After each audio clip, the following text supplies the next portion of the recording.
BYU basketball and BYU football got commitments yesterday, and I want to start off on the football front, and that brings us to the topic of Devaughn Eka.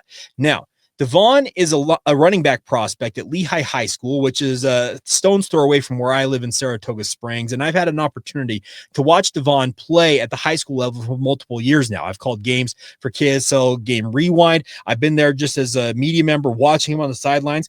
And the one thing I can say about Devaughn Eka is he is as electric a running back prospect as I can remember in recent memory coming out of the Utah high school ranks. Now, there have been some pretty good running backs in its history. I will never forget a guy that I was the same age as in Harvey Unga. Now, Harvey, obviously, is now as the running backs coach, is looking at guys like Devaughn Eka as the future for BYU at the running back position. And the best part about a kid like Devon Ekka is his balance. Speed, size, all that different stuff goes into it.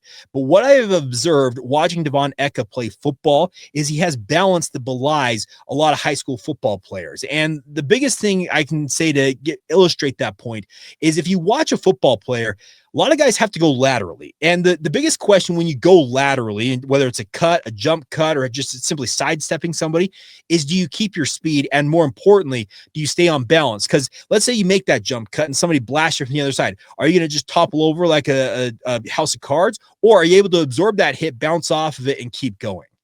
Devon Eka has that lateral ability that has balance with it. It's pretty incredible to watch him do his thing. He's got solid speed. I don't necessarily know what he proclaims to run in the 40-yard dash. It's super fast at the high school level. I'll just say that. I have watched him outrun many a defensive back in my time observing him, watching him on tape, etc. And he's got decent size as well. I look at him and I look at it and say, you know what? I think BYU's betting low and potentially getting a high reward out of this because a guy like Devaughn, he's not a very highly rated prospect if you go by 24/7 Sports. His rating is an 84. So that's middle tier 3-star status. But I've said it once, I'll say it again.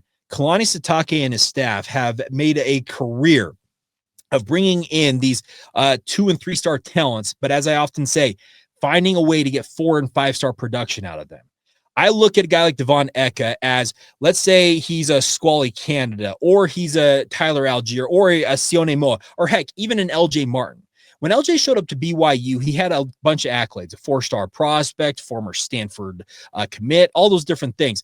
But he was a skinny running back who needed to add bulk to his frame. I see the very same thing with a guy like Devon Eka, but I think given time, resources, just honing his development and working on his own game, I'm telling you, Devon Eka has the capability of being a starting running back for BYU. And I love, like I said, the ability to bounce off hits, take those hits, and just keep moving forward. That's a really, really nice skill to have if you're a high school running back. So I think this is a really, really great pickup for the BYU football program. And once again, he may not jump off the page to you looking at BYU's recruiting class, the 2026 class that he's a member of, but it's ranked 23rd in the country right now, according to 24/7 Sports. I have long believed that BYU truly wants to contend for Big 12 titles, college football playoff berths. They have to be a top 25 ranking recruiting class every single year. Now, that's much easier said than done because it goes back only like 1 or 2 seasons where BYU was ranked in the 50s and the 60s. So they can fall back pretty quickly, but right now they're capitalizing on an 11-2 campaign. They brought in a lot of top-tier talent. The guys like Ryder Lyons out there, Bot Mulatalo, Brock Harris, they're the headliners of this class. But just as important as those guys are, because they bring the flash, the sizzle, the whatever you want in terms of the eyeballs to the recruiting class, you need talents like Devon Eka that come in and are a key part, even though they may not, like I said, have that flashbang ability of some of the other top-tier prospects in this class. I love Devon Eka's game, and I think he's going to be a tailor-made fit for BYU's offense. And it's cool that he's just right up the road in Lehi, playing now, coming just a little bit south to play in Provo, Utah.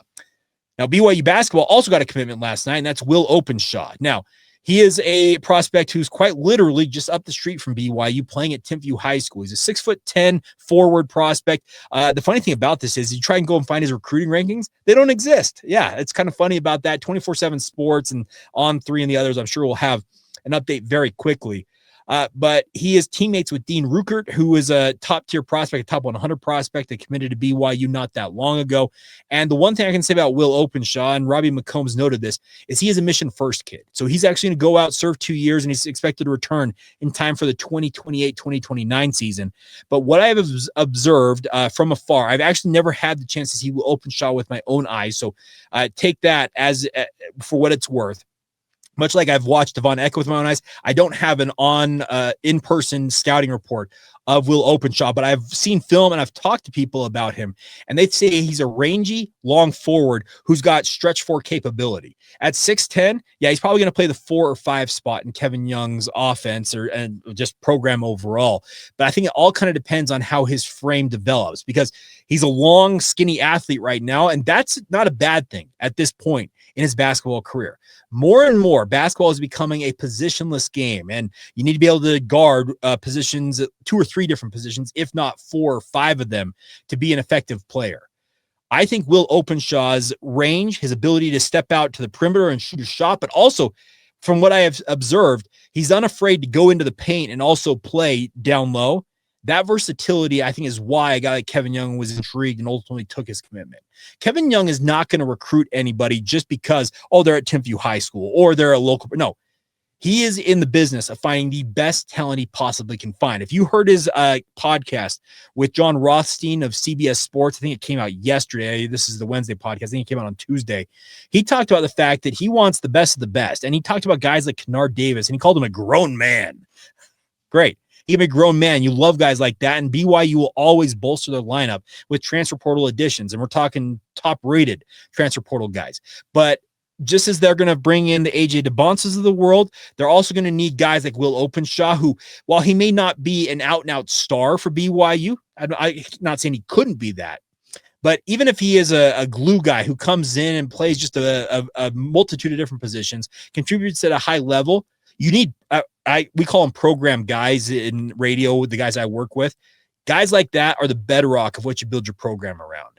I love what Will Openshaw offers. While Dean Ruckert may have more star potential, actual NBA potential in him, I think a guy like Will Openshaw, he brings a lot of versatility in his own right, and he's going to bolster this BYU basketball lineup because he's a local kid. He's got pride, obviously, playing in front of his family and his friends and playing for a university that's quite literally, you could probably hit a driver. Maybe not, it's a little further than that, but it's a mile between Timpview's campus and BYU's basketball facility.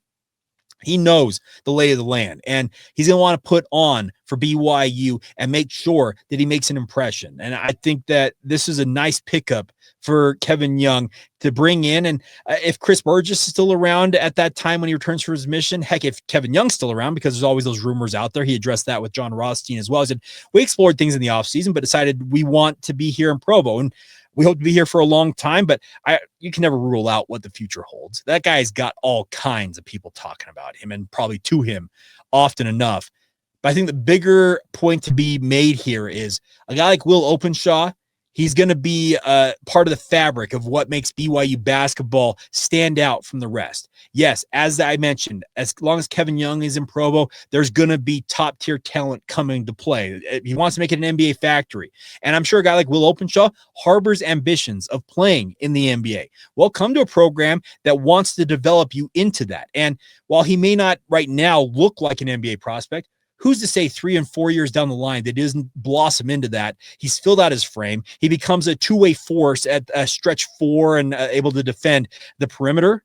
That's just as good as anything you could hope for. So I love the commitment of Will Openshaw. And before that, I love what Devaughn Eka brings. And I think that both of them they're homegrown talents, and BYU absolutely needs to capitalize on those as often as they possibly can. But also understand that there's going to be opportunities for them to put on for their university and vice versa for the university to help them achieve their goals along the way.